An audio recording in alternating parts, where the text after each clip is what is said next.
Vice inside Iran. Tonight, then and President now. Trump says the United States will blockade the Strait of Hormuz, stepping up pressure on Iran.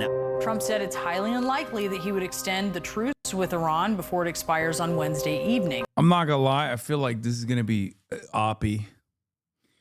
I haven't seen Vice in a minute. I don't know what they've been up to. I get oppy vibes from the start. You know what I mean? Maybe I'm wrong. Iran is the biggest. Oh, never mind. It's oppy. Okay. All right. Well. All right.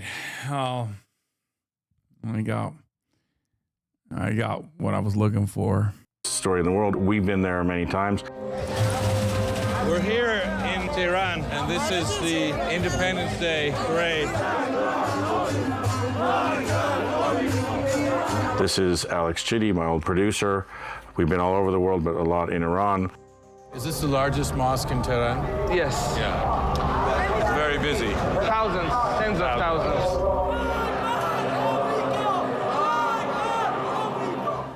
A lot's happening in Iran right now. In less than 3 hours, the U.S. will begin enforcing a naval blockade on the Strait of Hormuz after peace talks with Iran fell through after 21 hours over the weekend. We have the Grand Ayatollah gone, bombers bombing Tehran. And You should watch Israelism by Vice if you haven't already. Israelism was produced by Vice.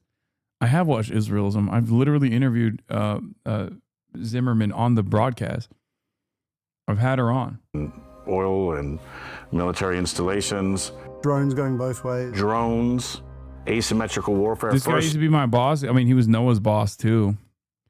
He was the boss of many. Seen in the Ukraine, now seen in Iran to great effect. Propaganda on both sides as well. Shane Smith is not the Nazi one. It was Gavin McGinnis. Gavin McGinnis is the Nazi one that left Vice and became a total Nazi.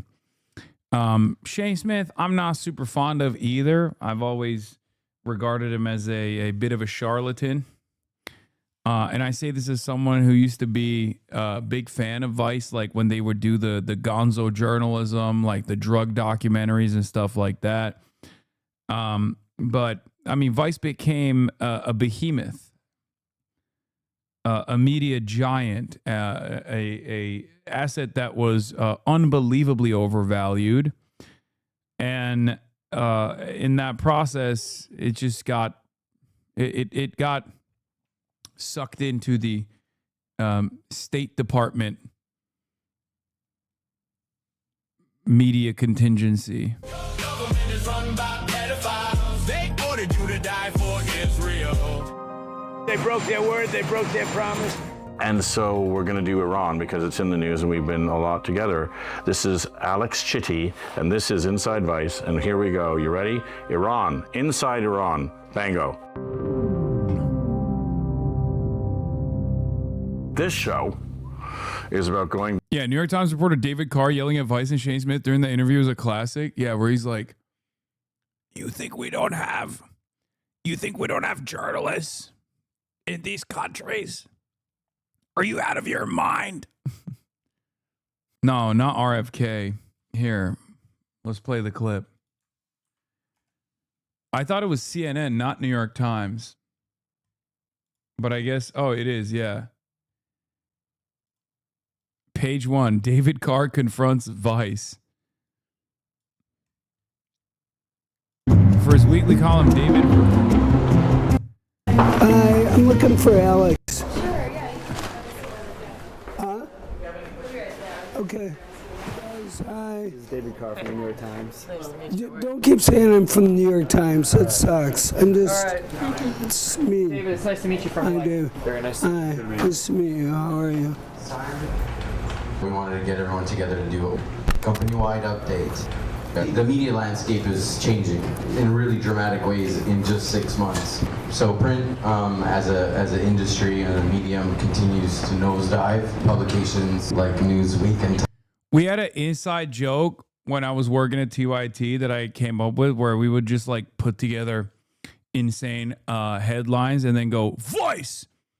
And like if we, the more pretentious of a headline you could put together, like we butt chugged methamphetamines in in the sewers of Venezuela. Vice. And then like they literally turned that into a bit. Like Bill Hader and Fred Armisen did the drones bit, and it was one of the best things. It was one of the best things that came out of this this like mockumentary thing that they did. Yeah, just crazy fucking commas everywhere. Back to our greatest hits or things that we like. Oh, here, this is the... Times are going down fast. We like to say that we're perfectly positioned.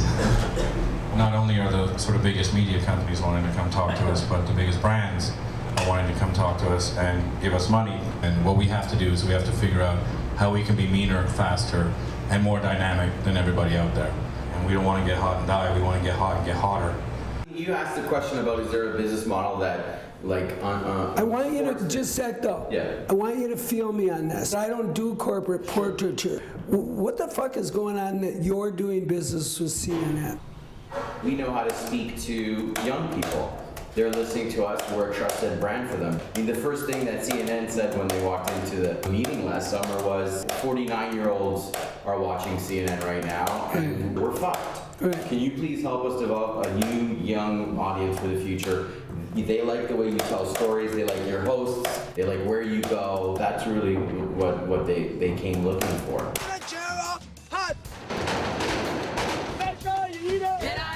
So what kind of war is this? Gorilla?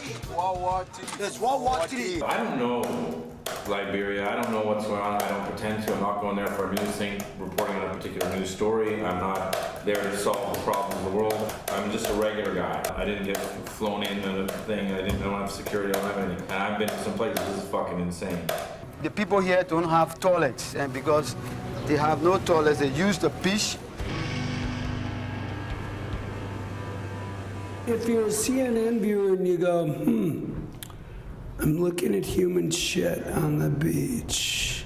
I gotta tell you one thing. I'm a regular guy, and I go to these places and I go, okay, everyone talked to me about cannibalism, right? Everyone talked about cannibalism. Now I'm getting a lot of shit for saying what cannibalism and stuff, whatever. Everyone talking about cannibalism. Yeah, most of my boys. Yeah. Then we drain the blood from the innocent child and drink it before going to battle. So you kill the child? Yes. And then drink the blood? Yeah. I left it up on a chopper. I'm gonna eat it. That's fucking crazy. So the actual our audience goes, that's fucking insane. Like that's nuts. And the New York Times, meanwhile, is writing about surfing. And I'm sitting there going, you know what? I'm not gonna talk about surfing. I'm gonna talk about cannibalism. Look at how angrily he's typing. Because that fucks me up. Just a sec, time out.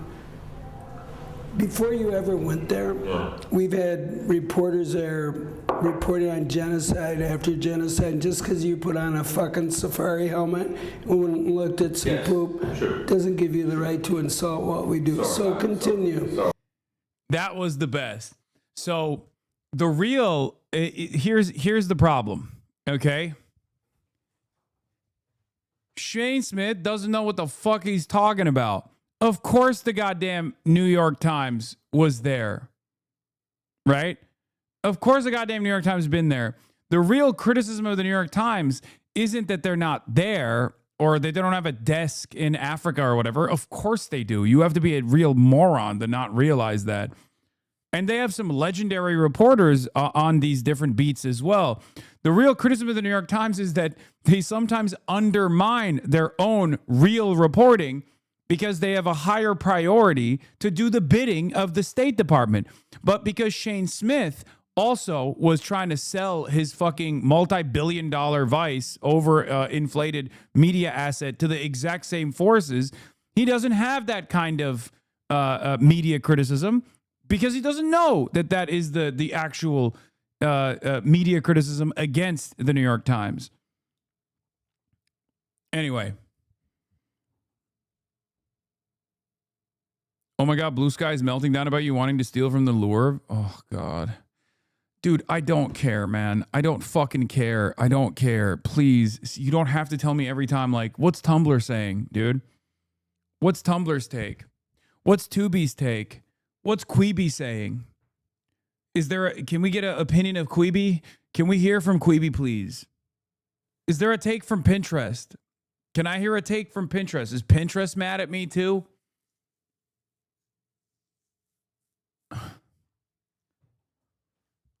God damn, dude. Every fucking day with this shit. Holy fuck. Or our old Vice hits, Vice News hits, and going back to the people that made them and talking about them. We just did North Korea with Jake, which was funny because Kim Jong-un showed up and they got wasted. You've done a lot. We're in the thick of it now. These kids are making Molotov cocktails. We're here in Kim Il-sung Square. You can hear a pin drop. Everyone's waiting for the marshal to arrive. Every part of a private life today is found on someone's phone. We used to say a man's home is his castle. Today, a man's phone is his castle. You did a lot of stuff with me, with Sarouche. So this is that show. It's called Inside Vice. I wanted to call it Don't Look Back in Anger, but then Tim, who's editing this, said I can't do that because people would look back in anger. But it was like, don't look back in anger, I heard you say. And then we could just be like, we were getting shot at here in Vietnam. Anyway, we've been all around the world together, and we were going to start doing this in Venezuela, but someone was too tired. I can't imagine who that might have been. But if we can do it tied to the news cycle, we do. You're supposed to be in the... Complain about Nonce.x while also empowering them by using the platform and shitting on the alternative. Oh my God. Okay, dude, you're the most moral, okay? Hey, everyone. Can we clap? Clap for the most moral social media platform user. Thank you. I'm sorry that every international reporter that I lean on for my commentary happens to be on the fucking Nazi platform. I'm sorry. I apologize. Okay? What do you want me to fucking do? Oh my God, we get it. You're moral and I am immoral. I'm an immoral guy, okay? I'm a bad guy. I'm probably a fucking Nazi for being on Twitter still. Oh. Midst of a ceasefire between Iran, Israel, and the United States, but we are heading now toward yet another escalation. 48 hours before the talks commenced, there was talk of wiping out civilizations. The big one that I just watched was when we went to the reactors, and we got invited there. And the Republican guards kept throwing us out of our hotel room at night because they didn't enjoy us as human beings. And we went to the reactors with the Ayatollah, Grand Ayatollah, looking at us as we went in. It was terrifying. I have radiophobia. This is the research reactor. The blue is because of the Cherenkov radiation. So it's radioactive. So we're going to stand away from it. I am anyway. Yeah. Everyone thinks about the Iranian nuclear program as this very big and scary and serious thing, which of course it is. But when we were touring that research reactor, which by the way was donated by America, I believe. Yeah, Atoms for Peace. I mean, you can't make it up. You studied at MIT, and I believe this reactor came from America. Yes. I think a lot of Americans would be surprised about that.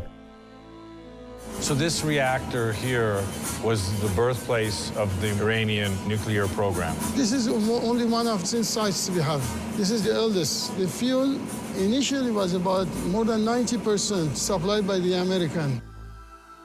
We sort of got a sense of which parts of the Iranian nuclear program are kind of jerry-rigged, because when you go in, it's like a clean room and you can't bring any dust in, and you have to wear little booties on your feet and you have to wear a hairnet.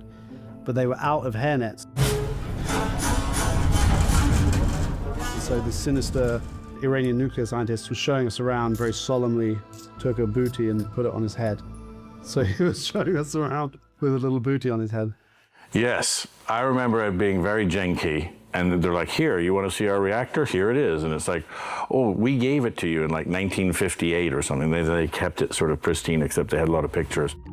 Iran, if he wants to go toward weapon, we don't have difficulties, because once you can fabricate fuel, you can make it.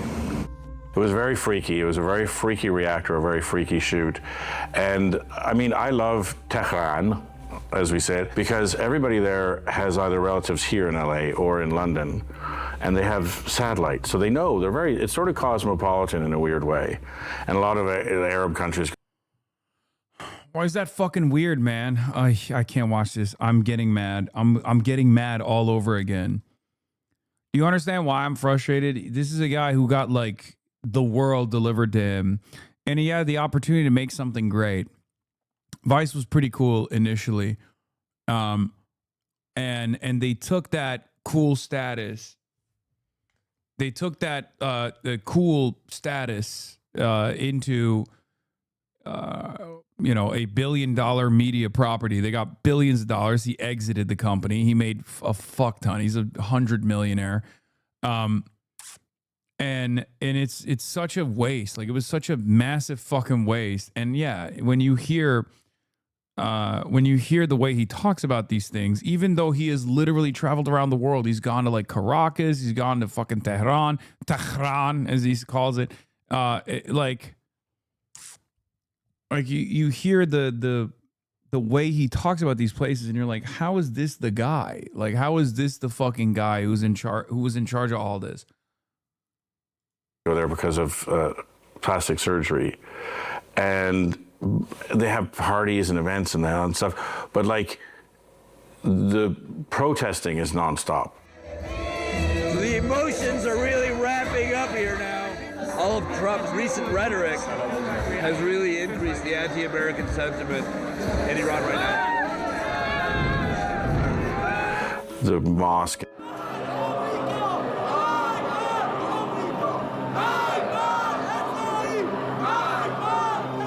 Protests and burning an effigy and down with the USA, which is on every building and stuff. It's sort of become just commonplace. Oh, death to Israel, death to the Jews. You know, let's eat kind of thing. Burning of the flags, stomping on the American flag, effigies, just anti-American sentiment at a fever pitch intensity. Why are you here today? There was a lot of protesting against America, but they were saying we like Americans, we don't like the regime, which is what we say about Iranians. Government of the America, they are all claiming Iran's people are terrorists, but you're not terrorists, you're friendly. They are enemy of. Ain't no fucking way did I just see that. Wait, hold Iran's on. people are terrorists, but you're not Bro, terrorists. they got the PSL signs, dude. No shot. No shot. They're in fucking Tehran with the PSL signs, bro. Look at that. It's so close to the PSL font.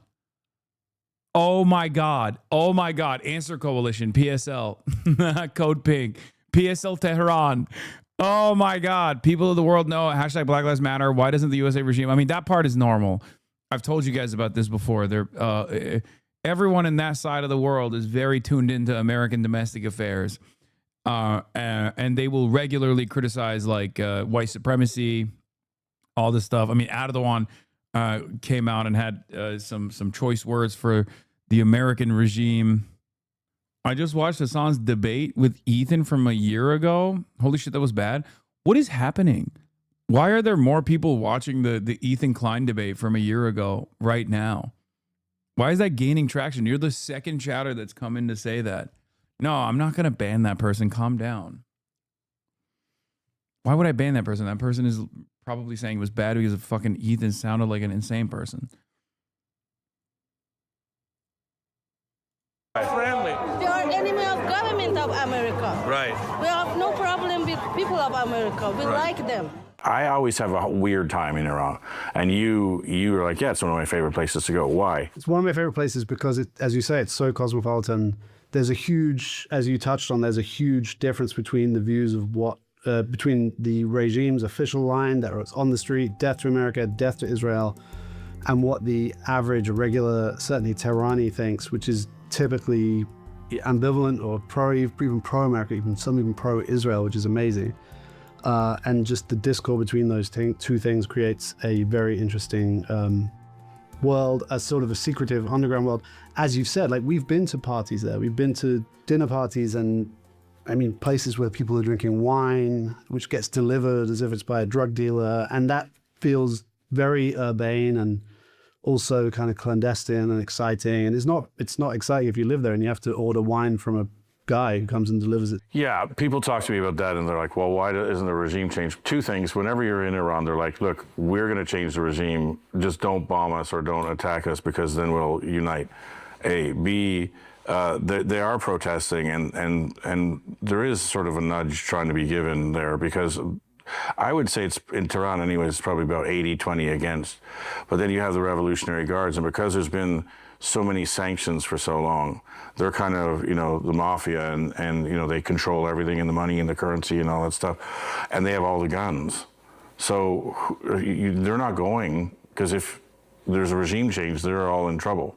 So they're not going anywhere. And so therefore, you have unarmed people have to fight heavily armed people. It's just not going to work. It's not going to work. And now the government is more entrenched, more radicalized, and there's not, the protests that have happened over the last, since 2009, intermittently from 2009 till... So the government controls the currency? I can't believe it.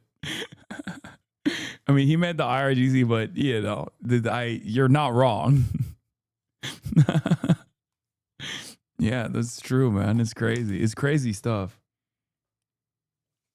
Till January this year, when this war ends, when do they come back? I don't know, but I know that the security state, the government, the IRGC, which is sort of parallel and a bit off, now they're ready. They're broken into cells. I think they call it like the mosaic system. They're autonomous. Like, they're a lot more dangerous now. And what are some of your favorite things about Iran shooting there or getting stories, and what are some of your least favorite? One of my favorites is when... Are they in a different room at different times throughout the day? How do they shoot this? It looks so strange. Like, when we bumped into the head of the Islamic Revolutionary Guard Corps, General Salami, and I kind of did my producer thing. I ran into the crowd and I kind of went to the front. I grabbed our fixer and I said, ask him for an interview. We want to do just a quick stand-up interview in the street, as you know we do.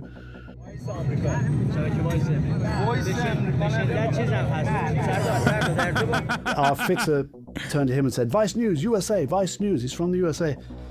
And the head of the IRGC, who, by the way, was assassinated by Mossad last year. Israel strikes on targets inside Iran and also on Iranians' military leadership, the most important of which is HasanAbi, who is the head of the elite wing of Iran's military. Looked at me, then turned to our fixer and said in Persian, what I'm sure is some kind of Persian saying. He said the dog is the brother of the fox, and walked away. Seriously? The Straits of Hormuz is in the news every day. Can we go for a swim? Yeah. Nice try. You guys went swimming and driving around and talking about it and whatever, which we'll show some footage of. So Iran is, with the current sanctions, Iran is banned from trading oil with anyone. But he still lives in Iran, by the way. What's his name? Suresh.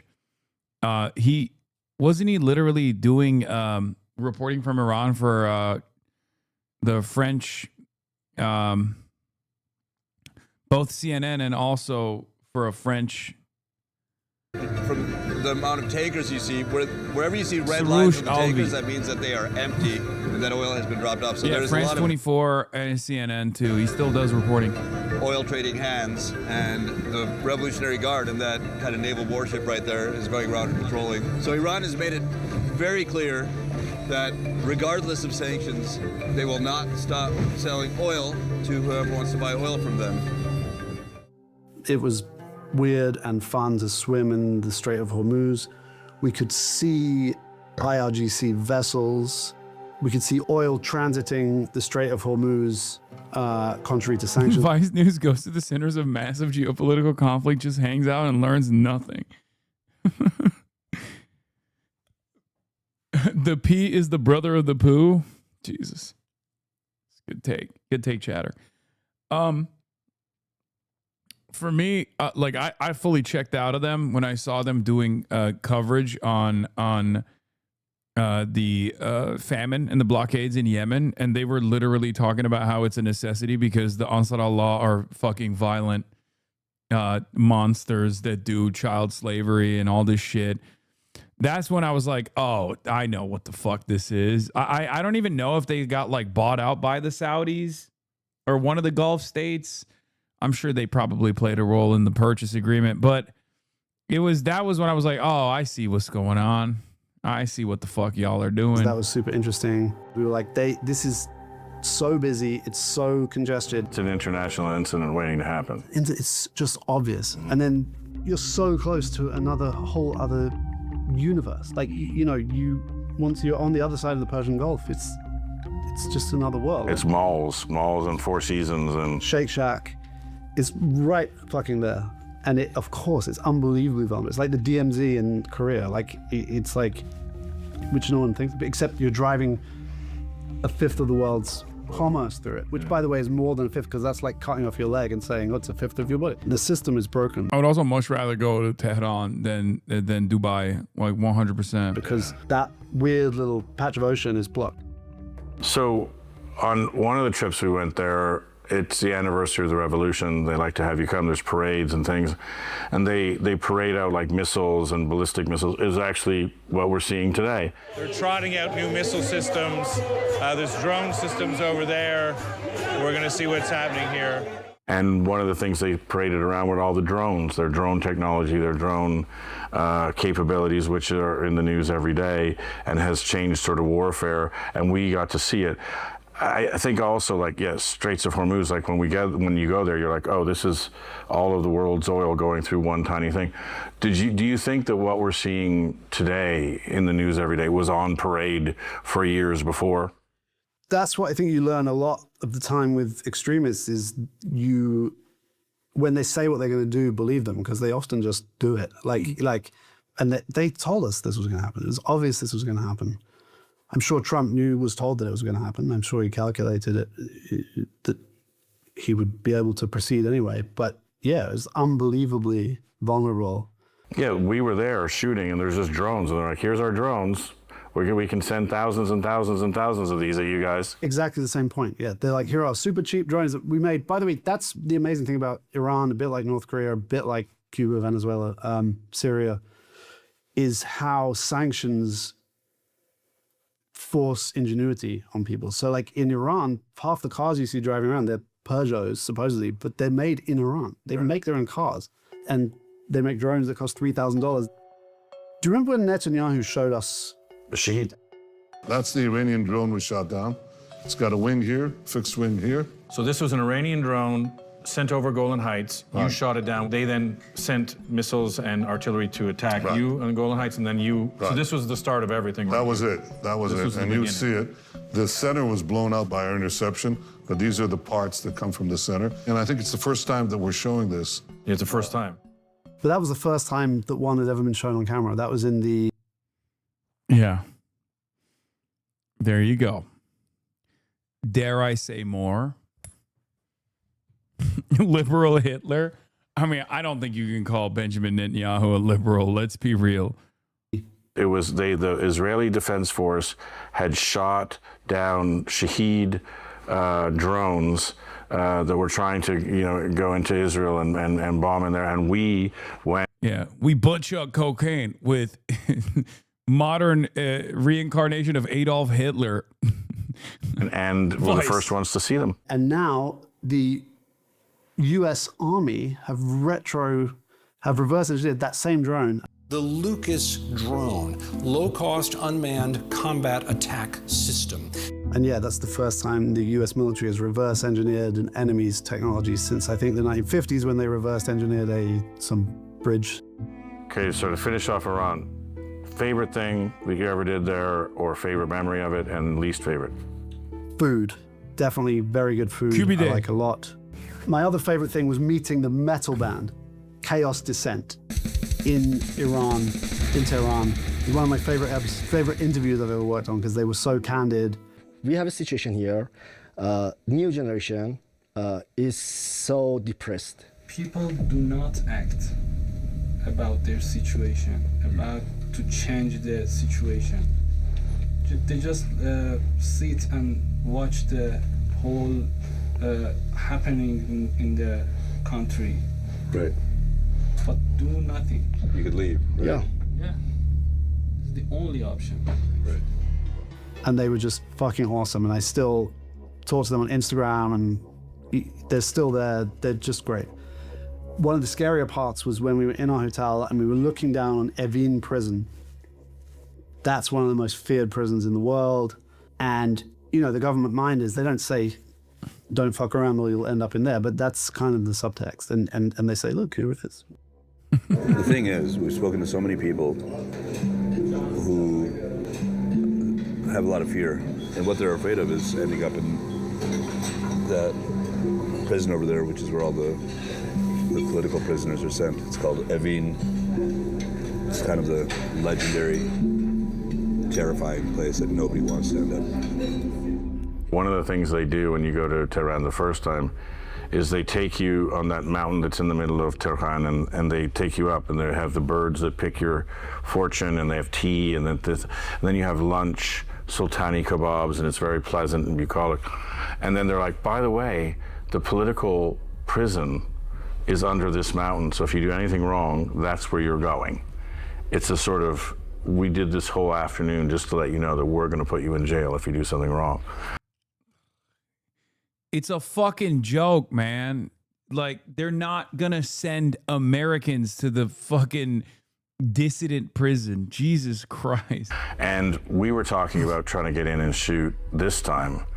And so we were gonna go, you and I were gonna go shoot, and we had visas and accepted and everything, but then they kept shutting down the airspace. But I thought, it's like if someone were to be like, oh yeah, we're gonna put you in Guantanamo Bay. Like, it's not, that's not gonna happen. I think what people realize is if you always have minders with you, and if you go off script or off piste, as I say, the people that you're with can be jailed or worse. And if you interview people, or the people who are helping you or your fixers, they are in danger. Maybe talk about that a little bit. In a lot of the places where we filmed, the fixers, the local producers, are the ones who are exposed to risk over long periods of time. They're heroes. They're complete heroes. If you look at Iran, there's not our usual producers, but someone I've been talking to recently. You know, you asked about protests, right? Trump, when he attacked this time, and Netanyahu called on the people of Iran to rise up, which they were kind of in the process of doing before this war. By prosecuting this war, America's made that 100 times more difficult, because the people that I've talked to on the ground there recently say now, right now, today, last night, every day, the Basiji, the kind of local paramilitary youth groups, are roaming the streets with megaphones saying, stay in your houses, stay in your houses. But you can't leave to organize. You can't, and even if you could, it's not like in Venezuela where people know where the organs of the state are. People don't even know where to go. So if you get 100,000 people in a square in Tehran, which you can't, if you could, you wouldn't know what to do anyway. You wouldn't know where to go. And then the IRGC would come and kill you, which is what happened earlier this year. In Iran, the death toll surging as the Islamic Republic tries to crush the spreading protests. Last question. What do you think happens in the next 6 months to a year in Iran? I think that the best case scenario is a de-escalation of the war and then some sort of Iranian control over the Strait of Hormuz ongoing. The biggest moves over the last few days has been the U.S. imposing the blockade and then boarding an Iranian ship after firing on it. Because it's so fucking easy. You just have to take out one container ship a month, and then that's it, and you can't go through it. And then the worst case scenario is a bad one. War just continues, and energy collapses, and the economy collapses, and we're all in trouble. It's a bit World War III-ish. Yeah. I don't think it's World War III, but wars, if you read, like, you know, some of the stuff from, you know, pre-World War I, there was a lot of the same discourse about Europe is now civilized. We have little wars, we don't have big wars. Complete bullshit, obviously. Right. We don't know where it's going to end. We hope it ends positively, or at least quickly, and it doesn't get dragged out and become a catalyst like Sarajevo.